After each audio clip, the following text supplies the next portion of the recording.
Bonjour mesdames, mesdemoiselles et messieurs, aujourd'hui nous allons étudier le cartilage. On distingue le cartilage hyaline, des articulations, le fibrocartilage, ménisque, forme cicatricielle, et le cartilage élastique, pavillon de l'oreille. À la différence de l'os, le cartilage est un tissu bien plus fragile car son remodelage. Le cartilage est avasculaire et non innervé. Il est constitué d'eau à 75%. Parmi ses propriétés mécaniques, on retrouve un coefficient de frottement inférieur à celui de la glace contre la glace. Matrice extracellulaire. La matrice exilacellulaire se compose principalement d'un enchevêtrement de protéoglicanes, association d'une protéine porteuse, et de chaînes disaccharidiques sulfatées très hydrophiles.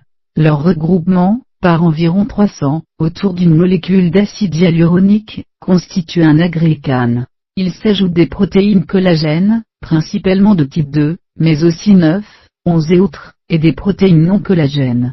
La matrice extracellulaire du cartilage hyaline est organisée en 4 zones: zone superficielle où les microfibrilles de collagène 2 sont parallèles à la surface, résistance au cisaillement; zone transitionnelle contenant des protéoglicanes hydratés, résistance en compression; zone profonde, radiaire, où le collagène 2 est perpendiculaire à la surface, zone calcifiée. À la différence du cartilage hyaline, le collagène retrouvé dans le OHN cartilage est le collagène de type 1. Cellules. Les chondrocytes sont le seul type cellulaire. De même que pour la matrice extracellulaire, il existe différentes couches: réserve, prolifération, hypertrophie. Peu actives, elles sont nourries par diffusion des nutriments depuis le liquide synovial, et leur métabolisme est anaérobie. Elles synthétisent les protéines de la matrice extracellulaire. Les chondrocytes ne sont pas remplacés à l'âge adulte. Arthrite et arthrose.